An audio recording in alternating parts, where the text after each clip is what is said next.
Hello friends, master study classes YouTube channel पर आपका स्वागत है, अभिनंदन है। आज हम उस टॉपिक की बात करेंगे अधिगम के सिद्धांत की, जिस पर अक्सर परीक्षा में क्वेश्चंस आते रहते हैं। तो समय न खराब करते सीधे सिद्धांत पे आते हैं। उस सिद्धांत को मैं लिख रहा हूँ, आप गैस करोगे, जो कि पावलोव जी ने दिया है।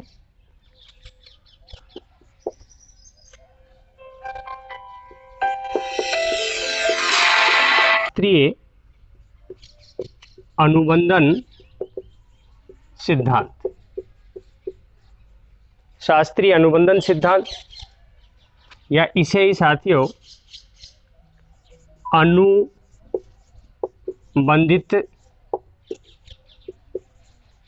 अनुक्रिया सिद्धांत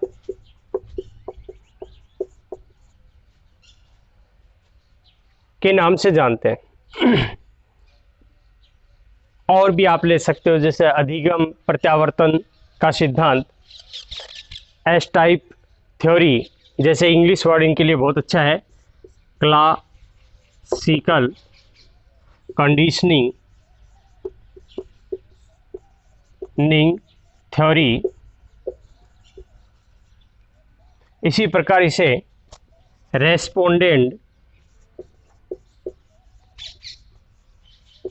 रेस्पोंडेंट कंडीशनिंग थ्योरी, इसी प्रकार से टाइप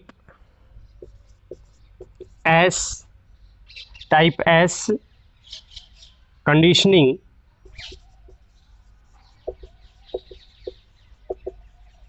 थ्योरी, इन नामों से साथियों जानते हैं। तो आपको ये समझना है कि सबसे पहले तो इस सिद्धांत के जो प्रतिपादक थे, क्योंकि आपको हर सिद्धांत का प्रतिपादक याद रखना पड़ेगा। कई बार क्वेश्चन पूछा जाता है, सिद्धांत का नाम दे दिया जाता है, उसके प्रतिपादक पूछ लिया जाता है। तो ये प्रतिपादक थे इसके आई.पी.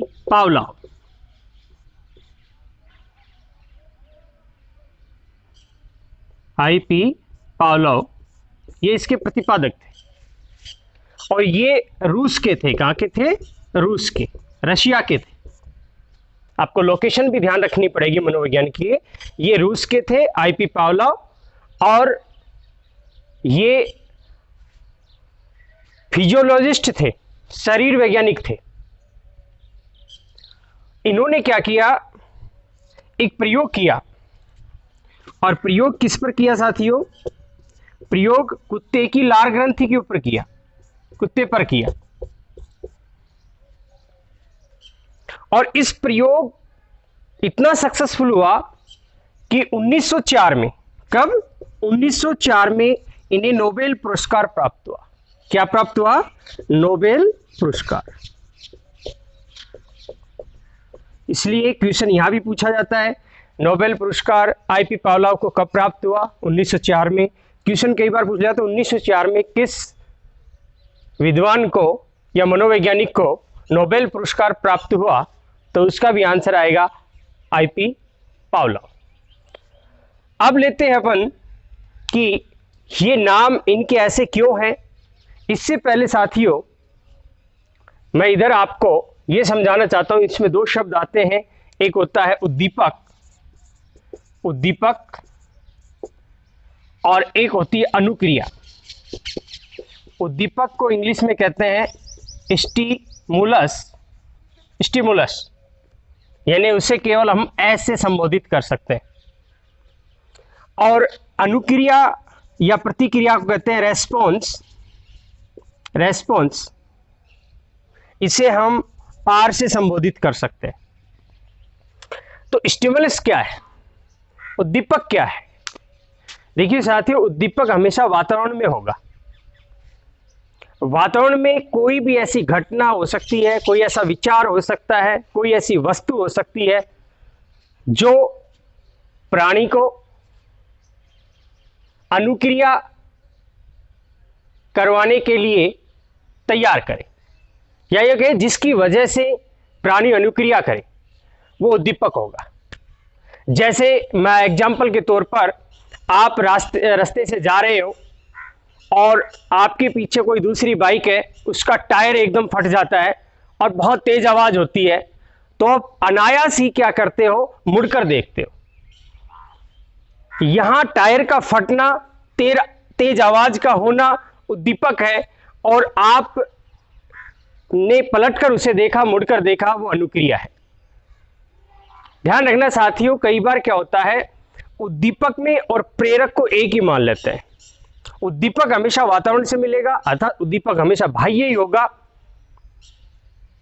लेकिन जो मोटिव है, प्रेरक है, वो बाह्य भी हो सकता है और आंतरिक भी हो सकता है। उद्दीपक केवल आपका ध्यान आकृष्ट करता है, उस क्रिया में आपको लगातार, उस क्रिया में आप बने रहो, उस कार्य को लगातार करते रहो, यह जरूरी नहीं है। लेकिन प्रेरक आपको लगातार उस कार्य को करने के लिए आपको तैयार रखता है, या हमेशा वह कार्य आपको करवाता रहता है। ध्यान रखना, प्रेरक हमेशा लक्ष्य की ओर चलने वाला होता है, यानी गोल ओरिएंटेड होता है। प्रेरक गोल ओरिएंटेड हो जरूरी नहीं है।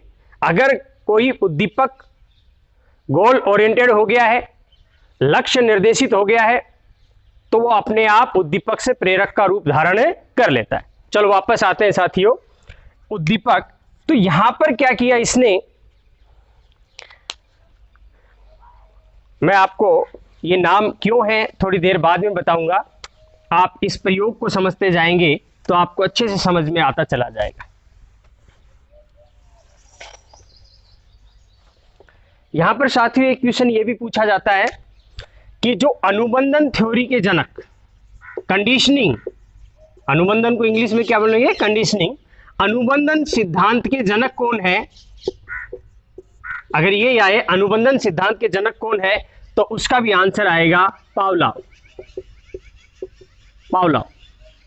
ध्यान रखना, अनुबंधन सिद्धांत दो थ्योरी आई है, एक पावलोव ने दी है और एक स्किनर ने दी। पावलोव की थ्योरी को क्लासिकल यानी शास्त्रीय अनुबंधन सिद्धांत कहा जाता है, और जब स्किनर की हम बात करेंगे तो उसे क्रिया प्रसूत अनुबंधन सिद्धांत कहा जाता है। तो अनुबंधन की सबसे पहले बात करने वाले कौन थे, पावलोव, इसलिए इसे अनुबंधन सिद्धांत का जनक कहा जाता है। अब हमें यह समझना है कि अनुबंधन क्या होता है, अनुबंधन क्या होता है। तो उससे पहले मैं कहूंगा, इन्होंने दो प्रकार के उद्दीपक बताए। कितने प्रकार के उद्दीपक बताए, दो प्रकार के। एक को इन्होंने कहा स्वाभाविक उद्दीपक, प्राकृतिक बोल दो, स्वाभाविक बोल दो, स्वाभाविक उद्दीपक।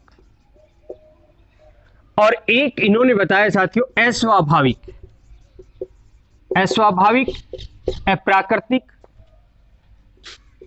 अस्वाभाविक उद्दीपक, अप्राकृतिक बोल सकते। इसे एक टर्म और है, स्वाभाविक उद्दीपक को ही ये कहते हैं अनानुबंधित उद्दीपक, और इधर कहते हैं अनुबंधित उद्दीपक, अनुबंधित उद्दीपक।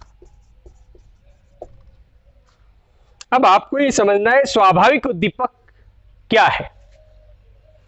तो ऐसा उद्दीपक जिसमें प्राणी से अनुक्रिया करवाने की क्षमता खुद की हो, अर्थात अगर वह उद्दीपक उपस्थित होता है तो प्राणी अनुक्रिया करेगा ही, उसे कहा जाता है स्वाभाविक उद्दीपक। अर्थात अनुक्रिया करवाने की क्षमता इसकी स्वयं की होती है, अनुक्रिया करवाने की क्षमता स्वयं में निहित होती है, इस उद्दीपक में स्वयं में निहित होती है।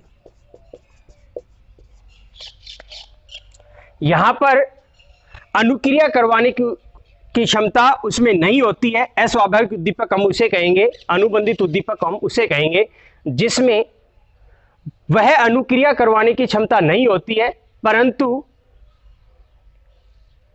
अगर हम बार बार उसको अनानुबंधित उद्दीपक के साथ में प्रस्तुत करें तो इस अस्वाभाविक उद्दीपक में भी स्वाभाविक उद्दीपक जैसी अनुक्रिया करवाने की क्षमता आ जाती है। यह क्षमता इसकी खुद की नहीं होती है, यह क्षमता इसमें आती है पर किस वजह से आती है? इस वजह से आती है कि हमने उसे बार बार स्वाभाविक उद्दीपक के साथ में प्रस्तुत किया, तो एक समय के बाद में प्राणी यह समझ जाता है कि तेरे को इस अस्वाभाविक उद्दीपक के बाद में तेरे को यह स्वाभाविक उद्दीपक मिलने वाला है, इसलिए वह अस्वाभाविक उद्दीपक के प्रति भी वही अनुक्रिया करने लग जाता है जो स्वाभाविक उद्दीपक के प्रति करता था। तो आप यही समझें कि इसमें यह क्षमता स्वयं की नहीं होती, अनुक्रिया करवाने की क्षमता स्वयं की नहीं होती है, बल्कि इस वजह से आ जाती है, जैसे आ जाती है कि इसे हमने बार बार स्वाभाविक उद्दीपक के साथ प्रस्तुत किया है। साथियों समझ गए होंगे, एक बार फिर कहता हूं, इसमें क्षमता इस स्वयं की नहीं होती है, बल्कि इस वजह से इसमें क्षमता आ जाती है कि इसे हमने बार बार स्वाभाविक उद्दीपक के साथ में प्रस्तुत किया है। चलो अब इसे एग्जाम्पल से आप अच्छे से समझ जाओगे।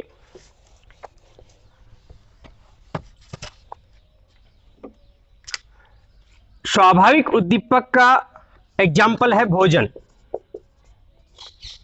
जब भी हम कुत्ते के सामने भोजन को प्रस्तुत करेंगे, जैसे हम उसे भोजन दिखाएंगे तो कुत्ते के मुंह से लार निकलेगी। यहां लार निकलना क्या है? अनुक्रिया है, पर यह किसकी वजह से निकल रही है? भोजन की वजह से। तो यह क्षमता किसमें है? भोजन में है। जब जब हम कुत्ते के सामने भोजन प्रस्तुत करेंगे तो भोजन को देखकर कुत्ता लार निकालेगा, इसलिए यह क्षमता इसके खुद के पास है, भोजन में ही निहित है क्षमता, इसलिए इसे हम क्या कहेंगे? स्वाभाविक उद्दीपक कहेंगे। अब आते हैं घंटी। अब आप ही बताइए, अस्वाभाविक उद्दीपक का उदाहरण है घंटी, या अनुबंधित उद्दीपक का उदाहरण है घंटी। आप बताइए क्या घंटी बजाने से कुत्ता लार निकालेगा? बिल्कुल नहीं निकालेगा।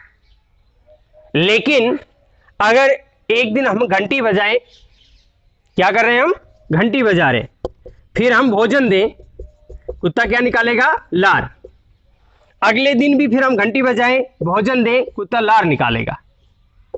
फिर अगले दिन घंटी बजाएं, भोजन दें, कुत्ता लार निकालेगा। इस क्रिया को हम कई दिनों तक दोहराएं और एक दिन हम केवल घंटी बजाएं और भोजन नहीं दिखाएं तो भी कुत्ता लार निकालेगा, लार स्रावित करेगा। अब यहां इस घंटी में यह क्षमता आ गई है, पर यह क्षमता किस वजह से आई? क्योंकि हमने भोजन के साथ इसे बार बार प्रस्तुत किया। भोजन से पहले इसे हमने बार बार प्रस्तुत किया, तो प्राणी जो भोजन के प्रति अनुक्रिया करता था, वही अनुक्रिया अब किसके प्रति करने लग गया है? घंटी के प्रति करने लग गया है। इसलिए अब इसे हम उद्दीपक कहेंगे, लेकिन यह उद्दीपक कैसा कहलाएगा? अस्वाभाविक या अनुबंधित उद्दीपक कहलाएगा। आगे बढ़ते हैं साथियों। आई होप कि आप अच्छे से इसे समझ गए होंगे। कई बार दोहराया जाएगा, इसको इतना जरूर ध्यान रख लें, इसे हम तटस्थ उद्दीपक भी कहते हैं। तटस्थ उद्दीपक, इसे ही साथियों संबद्ध उद्दीपक भी कहा जाता है। कई बार ऑप्शन में ये मिल जाते हैं, जैसे दे दिया तटस्थ उद्दीपक है घंटी भोजन, तो क्या आएगा आंसर आपका? घंटी। इसी प्रकार संबद्ध उद्दीपक है, या फिर आएगा अनुबंधित उद्दीपक। अब लेते हैं साथियों, इसने दो प्रकार के उद्दीपक बताए। इसी प्रकार से इसने पावलोव ने दो प्रकार की अनुक्रिया बताई। अनुक्रियाएं भी, रेस्पॉन्स भी दो प्रकार के बताए हैं, जिसमें अपन लेके चलते हैं। ये कहता है स्वाभाविक अनुक्रिया, और इधर कहता है अस्वाभाविक अस्वाभाविक अनुक्रिया। देखिए उद्दीपक भी इसने दो ही बताए थे, स्वाभाविक उद्दीपक, अस्वाभाविक उद्दीपक। इसी प्रकार स्वाभाविक अनुक्रिया और अस्वाभाविक अनुक्रिया इसने दो बता दी। इसे ही साथियों हम कहेंगे अनानुबंधित अनुक्रिया, अनानुबंधित अनुक्रिया। और इसे हम साथियों कहेंगे, अस्वाभाविक अनुक्रिया को दूसरे नाम से बोलेंगे अनुबंधित अनुक्रिया। देखिए साथियों, अब आपको ये समझना है स्वाभाविक अनुक्रिया क्या है और अस्वाभाविक अनुक्रिया क्या है। बहुत ही सरल है साथियों, डरने की जरूरत नहीं है, बहुत सिंपल है। स्वाभाविक उद्दीपक पर होने वाली अनुक्रिया स्वाभाविक अनुक्रिया, अस्वाभाविक उद्दीपक पर होने वाली अनुक्रिया अस्वाभाविक अनुक्रिया, उसे हम अनुबंधित अनुक्रिया कहेंगे। पुनः आपसे दोहरा रहा हूं, स्वाभाविक उद्दीपक है, स्वाभाविक उद्दीपक अपना क्या था, भोजन। भोजन दिखाने पर कुत्ता लार स्रावित कर रहा है, लार स्रावित कर रहा है, तो लार श्रावण या लार निकाल रहा है, ये क्या है, अनुक्रिया है। लेकिन ये अनुक्रिया कैसी कहलाएगी साथियों, ये किस पर हो रही है, किसकी वजह से हो रही है, भोजन की वजह से हो रही है। और भोजन कैसा उद्दीपक है साथियों, स्वाभाविक उद्दीपक है, तो ये अनुक्रिया भी क्या कहलाएगी, स्वाभाविक अनुक्रिया। आपको टेंशन नहीं लेना है, घबराना नहीं है। परीक्षा में आपसे पूछा जाएगा कि भोजन की प्रस्तुति पर कुत्ता लार निकालता है, यह है, तो आपको ये देखना भोजन क्या है। तो आपको पता है भोजन स्वाभाविक उद्दीपक है, तो स्वाभाविक उद्दीपक तो अनुक्रिया भी कैसी होगी, स्वाभाविक अनुक्रिया। यानी आपको प्रश्न में यह पहचानना है कि अगर जैसा उद्दीपक वैसी अनुक्रिया। अगर स्वाभाविक उद्दीपक है तो अनुक्रिया भी स्वाभाविक, अगर उद्दीपक है स्वाभाविक है तो अनुक्रिया भी अस्वाभाविक। इससे सरल तरीका और साथियों कुछ नहीं हो सकता। यहां देखते हैं कि अस्वाभाविक उद्दीपक क्या था अपना, घंटी। घंटी बजाई और हमने भोजन भी नहीं दिया, केवल घंटी बजाई, और घंटी के बजाने पर कुत्ता लार स्रावित करता है, लार निकालता है। तो यहां लार निकाल रहा है कुत्ता, तो लार निकालना यहां क्या है, अनुक्रिया है। पर यह साथियों कैसी अनुक्रिया है, इसको चेक करने के लिए हमें यह देखना पड़ेगा कि यह अनुक्रिया किस वजह से हुई, तो घंटी की ध्वनि की वजह से हुई। और घंटी की ध्वनि कैसा उद्दीपक था, अस्वाभाविक उद्दीपक था। कैसा उद्दीपक था, अस्वाभाविक। तो यह अनुक्रिया भी कैसी कहलाएगी, अस्वाभाविक। तो साथियों स्वाभाविक उद्दीपक पर होने वाली अनुक्रिया स्वाभाविक अनुक्रिया, अस्वाभाविक उद्दीपक पर होने वाली अनुक्रिया अस्वाभाविक अनुक्रिया। इसे हम एक डायग्राम से और इसके प्रयोग से भी समझ सकते हैं।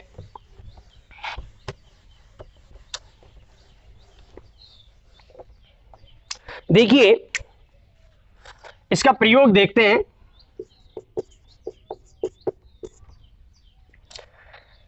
पावलोव के प्रयोग के 3 चरण हैं। कितने चरण है भाई, 3 चरण, 3 स्टेप्स हैं। पहला चरण लेके चल रहा हूं मैं। पहले चरण में क्या किया इसने, भोजन दिखाया और भोजन के देखने पर कुत्ते ने क्या की, लार निकाली, लार स्रावित की। तो भोजन कैसा उद्दीपक है, स्वाभाविक उद्दीपक था, तो यहां अनुक्रिया भी कैसी हो रही है, स्वाभाविक। पहले चरण में ध्यान रखना। अब दूसरे चरण में इसने क्या किया, घंटी बजाई और घंटी बजाने के बाद में भोजन दिया, कुत्ते ने लार निकाली। यहां देखिए घंटी और भोजन दोनों दिए जा रहे हैं और कुत्ता लार निकाल रहा है, तो किसकी वजह से निकाल रहा है, भोजन की वजह से। अभी हम यह दावा नहीं कर सकते कि घंटी की वजह से वो लार निकाल रहा है। जब तक भोजन दिखाया जाता रहेगा तब तक हम यही मानते रहेंगे कि वो अनुक्रिया भोजन की वजह से हो रही है। इसलिए यहां पर जो अनुक्रिया हो रही है वो भी कैसी अनुक्रिया कहलाएगी, स्वाभाविक अनुक्रिया ही कहलाएगी, स्वाभाविक। इस क्रिया को हमने दूसरे चरण में कई दिन तक दोहराया, कई दिन तक दोहराया, घंटी बजाई भोजन दिया कुत्ते ने लार, घंटी बजाई भोजन दिया कुत्ते ने लार ले, ये कई दिन तक। फिर तीसरा चरण आता है साथियों, थर्ड स्टेप। तीसरे चरण में क्या किया, केवल घंटी बजाई, भोजन नहीं दिया, और घंटी की ध्वनि पर ही कुत्ते ने लार निकाल दी। तो यह घंटी है, यह उद्दीपक है, और यहां पर लार निकाल रहा है कुत्ता, यह अनुक्रिया है। लेकिन यह अनुक्रिया कैसी अनुक्रिया कहलाएगी, यह अनुक्रिया साथियों अस्वाभाविक कहलाएगी, अस्वाभाविक अनुक्रिया कहलाएगी, अनुबंधित अनुक्रिया कहलाएगी, यही कंडीशनल कहलाएगी, कंडीशनिंग कहलाएगी। क्यों, क्योंकि यह अनुक्रिया कुत्ता किसकी वजह से कर रहा है, घंटी की ध्वनि पर कर रहा है। अब हमने स्वाभाविक उद्दीपक को यहां गायब कर दिया है, और फिर भी वह अस्वाभाविक उद्दीपक पर अनुक्रिया कर रहा है, तो उसको हम अस्वाभाविक अनुक्रिया कहेंगे। तो अब आपको इसमें समझना है, अगर आप सीधा प्रश्न पूछ लिया जाए कि इसने, पावलोव ने अपने प्रयोग कितने चरणों में संपन्न किया, 3 में। पहले चरण में उसने कौन सा उद्दीपक दिया, तो पहले चरण में साथी उसने स्वाभाविक उद्दीपक दिया। लेकिन प्रश्न आ जाए दूसरे चरण में उसने 2 उद्दीपक प्रस्तुत किए, उनमें से पहले कौन सा उद्दीपक प्रस्तुत किया, 2 उद्दीपक कौन कौन से, घंटी और भोजन। तो भोजन पहले प्रस्तुत कर रहा है या घंटी, पहले घंटी बजा रहा है फिर भोजन दे रहा है। इसलिए दूसरे चरण में अगर हम उद्दीपकों का क्रम देखें तो उस क्रम में पहले नंबर पे आती है घंटी, फिर आता है भोजन। ध्यान रखना, ऑप्शन में आपको क्या मिलेगा, पहले भोजन फिर घंटी, एक ऑप्शन मिलेगा पहले घंटी फिर भोजन। तो सही आंसर आएगा दूसरे चरण में पहले घंटी फिर भोजन।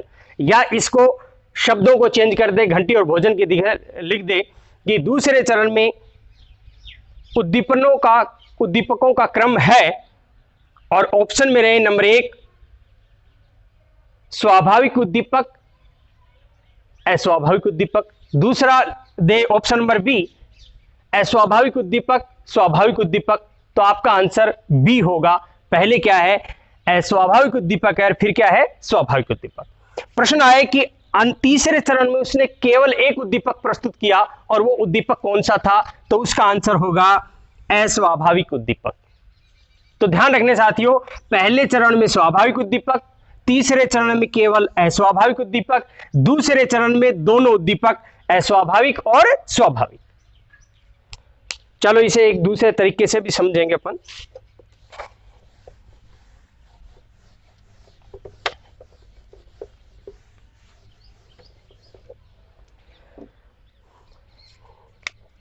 ये मान लीजिए कुत्ता है, मान लीजिए कुत्ता है। अब क्या किया, इसके सामने भोजन लाया गया, क्या लाया गया, भोजन, और भोजन पे कुत्ते ने क्या की, लार निकाली, लार स्रावित की, ठीक है ना। तो यह भोजन कैसा उद्दीपक था साथियों, भोजन था आपका स्वाभाविक उद्दीपक। कैसा उद्दीपक था, स्वाभाविक उद्दीपक। फिर क्या होता है साथियों, मान लीजिए घंटी बजाई, ठीक है ना, घंटी बजाई, कुत्ते ने कोई लार नहीं निकाली। लेकिन अब अगले दिन घंटी बजाई, फिर भोजन दिया, और इस क्रम को हमने कई दिन दोहराया। तो एक दिन केवल घंटी बजाई और भोजन नहीं दिया, फिर भी कुत्ते ने लार निकाली। तो यहां समझ सकते हैं कि घंटी पर जो अनुक्रिया कर रहा है, लार निकाल रहा है, और यहां भोजन पे लार निकाल रहा है, ये दिखने में तो क्रिया एक जैसी है, लेकिन पावलोव इन दोनों अनुक्रियाओं को अलग अलग बता रहा है। क्योंकि ये कह रहा है यहां जो लार निकाल रहा है वो स्वाभाविक उद्दीपक की वजह से निकाल रहा है, इसलिए इसे उसे स्वाभाविक अनुक्रिया की कहा। और यहां पर जो लार निकाल रहा है वो अस्वाभाविक उद्दीपक की वजह से निकाल रहा है, घंटी की वजह से, इसलिए उसे इस लार निकालने की अनुक्रिया को उसने अस्वाभाविक अनुक्रिया कहा। इसी प्रकार से इसे इंग्लिश डायग्राम में भी साथियों पूछते हैं, बहुत सिंपल है। मैंने आपको ये तीनों चरण बताए थे, अब हिंदी में देखते हैं। पहले चरण में क्या था, यूसीएस, यहाँ यूसीएस होगा तो यूसीआर, दूसरे चरण में CS प्लस में UCS UCR, फिर साथियों CS तो होगी CR।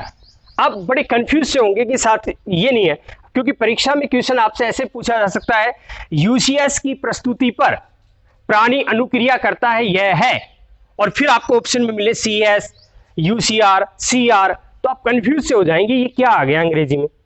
कुछ नहीं है, बहुत सिंपल है। S यानी स्टिमुलस, स्टिमुलस स्टिमुलस हमने स्टिमुलस का अर्थ था उद्दीपक, क्या था साथियों? उद्दीपक।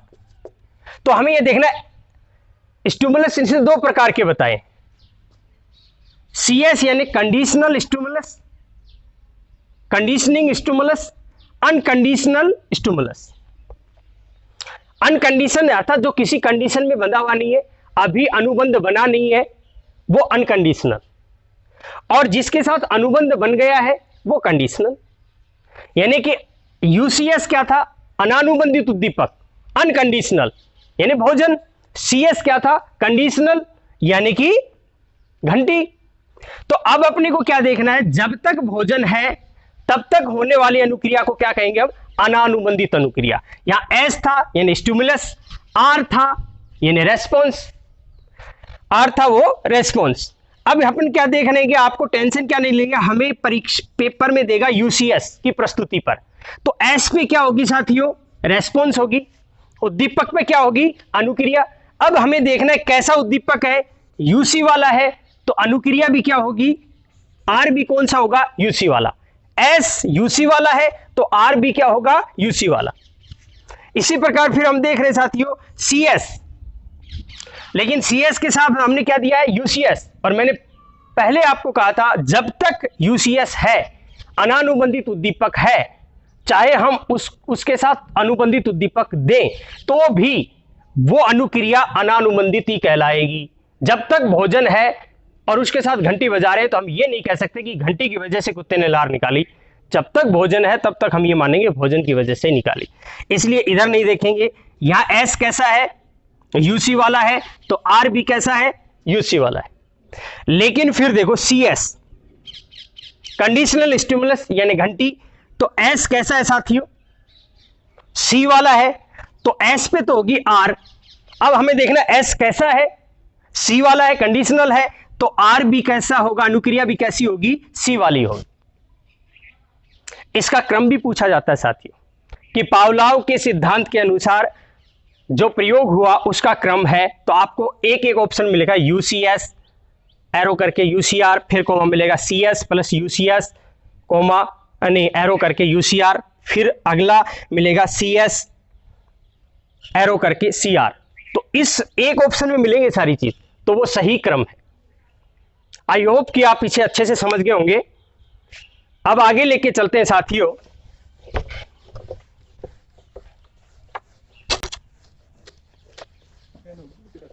अब लेते हैं साथियों इसमें इसका शैक्षिक महत्व।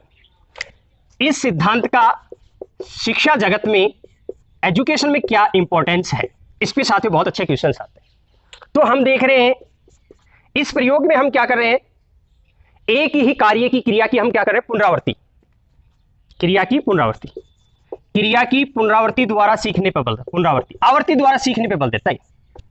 ये कहता है एक ही क्रिया की फ्रीक्वेंसी बढ़ाइए, फ्रीक्वेंसी आवर्ती बढ़ाइए द्वारा सीखने पे बल देता है। जैसे मैं दिखाता हूं, कहा कि घंटी बजाई भोजन दिया, कुत्ते ने लार निकाली, घंटी बजाई भोजन दिया, घंटी बजाई भोजन दिया, घंटी बजाई भोजन दिया, घंटी बजाई भोजन दिया।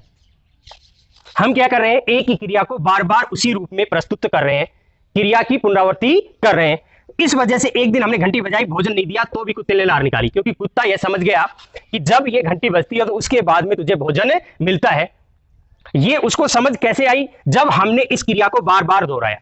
तो ये अधिगम का सिद्धांत ये कहता है कि शिक्षक को एक क्रिया को बार बार बच्चों के सामने दोहराना चाहिए, क्रिया की पुनरावृत्ति करनी चाहिए, जिससे कि वह सीख जाए। इसी प्रकार से साथियों यह यांत्रिक तरीके से सीखने पे बल देता है, यांत्रिक तरीके से सीखने पे बल, यांत्रिक तरीके से सीखने पर बल। यांत्रिक तरीके से सीखने का मतलब यहां पर क्या है साथियों कि आपने एक प्रक्रिया निश्चित कर दी, उसी प्रक्रिया को बार बार फॉलो करो, अर्थात सभी व्यक्तियों के लिए वो प्रक्रिया कारगर है। तो जितने भी व्यवहारवादी हैं वो यांत्रिक तरीके से सीखने पर बल देते हैं, और खुद पावलोव भी क्या है, एक व्यवहारवादी। इसी प्रकार से साथियों ये क्वेश्चन बहुत मोस्ट आएगा, जो कि किसी भी लैंग्वेज को सीखने के, दुनिया की कोई भी भाषा हो, भाषा को सीखने व सिखाने में यह सिद्धांत बहुत उपयोगी है, बहुत ज्यादा उपयोगी। कैसे, मैं एग्जांपल के तौर पे समझाऊं। अपन छोटे बच्चों को क्या करते हैं, शुरुआत में ऐसा एक चित्र होता है, वन होता है, और उसके सामने एक उसकी पिक्चर होती है उस फ्रूट्स की, जिसको हम अनार बोलते हैं, और बच्चे को क्या पढ़ाया जाए, अनार। अब यहां देखिए, एक तो है स्वाभाविक उद्दीपक और एक अस्वाभाविक। ये बताओ ये अनार है क्या, आपसे पूछा जाए बच्चे से, नहीं, आप इसको अनार बोलोगे, नहीं बोलोगे, ये क्योंकि ए वर्ण है, इसलिए आप इसको अनार नहीं बोल सकते। लेकिन ये फोटो दिखाया जाएगा तो आप क्या कहोगे, अनार है। इसके प्रति जो आप अनुक्रिया कर रहे हो, इसके प्रति आप अनुक्रिया क्या कर रहे हो, आपके मुंह से क्या शब्द निकल रहा है, अनार। तो ये आपके मुंह से जो शब्द निकल रहा है अनार, ये अनुक्रिया है। लेकिन ये किसकी वजह से निकला, इस चित्र की वजह से। तो ये चित्र कैसा हुआ, उद्दीपक, स्वाभाविक उद्दीपक हुआ, तो ये अनुक्रिया भी क्या हुई, स्वाभाविक अनुक्रिया हुई। लेकिन इसको आप अनार नहीं बोल सकते, लेकिन एक दिन बच्चा इसको अनार ही बोलेगा, क्योंकि शिक्षक जब नर्सरी में, प्री नर्सरी में बच्चा जाता है तो उसे क्या कहता है, ए अनार, ए अनार, ए अनार, कई दिन तक ये दोहराता है। फिर एक दिन क्या करता है कि बच्चे के सामने केवल ये रखता है और ये चित्र गायब कर देता है टीचर, तो भी बच्चे के मुंह से क्या निकलता है, ए अनार। अब देखिए वो पिक्चर भी नहीं है, इस पिक्चर के प्रति जो अनुक्रिया बच्चा कर रहा था, वही अनुक्रिया अब इस पिक्चर वाली अनुक्रिया किसके प्रति करने लग गया है, इस ए वर्ण के ऊपर करने लग गया है। तो यहां पर ये क्या हो गया है, ट्रांसफर हो गया है, अर्थात इस पिक्चर के प्रति अनुक्रिया की जाने वाली अनुक्रिया को वो किसके प्रति कर रहा है, इस वर्ण के प्रति कर रहा है। तो लैंग्वेज साथियों पूरी दुनिया में, चाहे कोई भी लैंग्वेज हो, इसी तरीके से सीखी जाती है। जैसे अपन इंग्लिश का ले, ए फॉर एप्पल, एप्पल का पिक्चर होता है, फिर कई दिन तक टीचर ऐसे दिखाता है, A for Apple, A for Apple, A for Apple, A for Apple, क्या हो रही है, क्रिया की पुनरावृत्ति हो रही है। फिर एक दिन क्या करता है, केवल ए अल्फाबेट लिखता है और बच्चा बोलता है एप्पल। अब यहां एप्पल कहां से आ गया, क्योंकि एप्पल के प्रति जो अनुक्रिया होनी थी वो अनुक्रिया अब ए पे होने लगी। तो लैंग्वेज सीखने के लिए साथियों बहुत ज्यादा महत्वपूर्ण है। अब लेते हैं अपन एक बहुत अच्छा क्वेश्चन आ रहा है साथियों, जो हम शिक्षा जगत में आजकल खासतौर से महंगी स्कूल समझ में, बाकी सामान्यतः सब जगह, कि जो शिक्षण में हमने ऑडियो विजुअल सिस्टम चलाया है, श्रव्य दृश्य सामग्री का प्रयोग किया गया है, तो उसका प्रयोग किस अधिगम सिद्धांत की देन है, सीधा प्रश्न पूछा जाएगा। ऑडियो विजुअल सिस्टम जब हम एजुकेशन सिस्टम में लेके आए हैं, तो ये किस अधिगम सिद्धांत से प्रेरित होकर हमने इसको अपनाया है, तो उसका आंसर यही आएगा, पावलोव का क्लासिकल कंडीशनिंग थ्योरी। क्या होता है, दृश्य सर्व सामग्री, मैं कहता हूं प्रोजेक्टर से बच्चे के सामने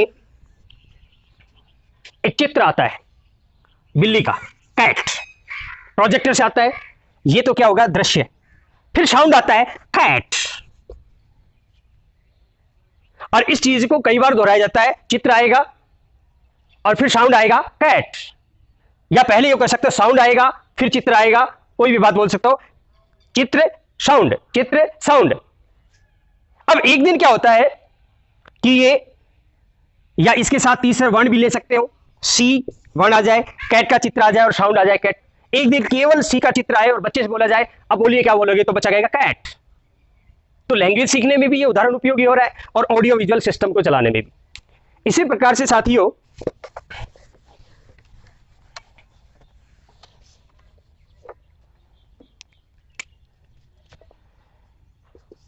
अब हम इसी में देखते हैं साथियों, तो कहने का मतलब क्या है, यह सिद्धांत बहुत ज्यादा उपयोगी है। इसका शैक्षिक महत्व तो साथियों मुख्य रूप से यही था, और भी छोटी मोटी बातें हैं, लेकिन क्वेश्चन इन्हीं में से पूछता है। तो अब आपको मैं एक जो चीज बताने जा रहा हूं, वो चीज साथियों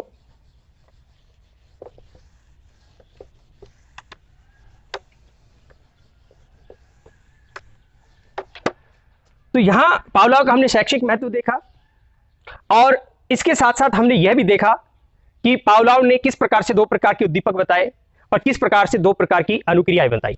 तो इसी एक व्यवहारवाद के जो जनक थे वाटसन, उन्होंने भी इस प्रयोग को सिद्ध करने के लिए प्रयोग करके देखा इस सिद्धांत को, तो उसे कहते हैं वाटसन का प्रयोग। क्या कहते हैं, वाटसन का प्रयोग। और वाटसन के साथ इनकी पत्नी थी रेनर।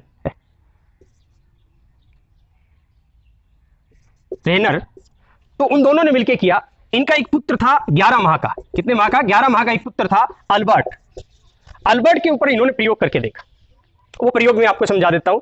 उसमें क्या किया इन्होंने, एक सफेद चूहा, एक सफेद चूहे को साथियों बच्चे के सामने आता है, अल्बर्ट के सामने, बच्चा उसको देखकर खुश होता है, उसके साथ खेलता है या खुश होता है। अब यहां देखिए, सफेद चूहा है, आकर्षक है, इसलिए बच्चा खुश होता है। खुश होना यहां क्या है? अनुक्रिया है।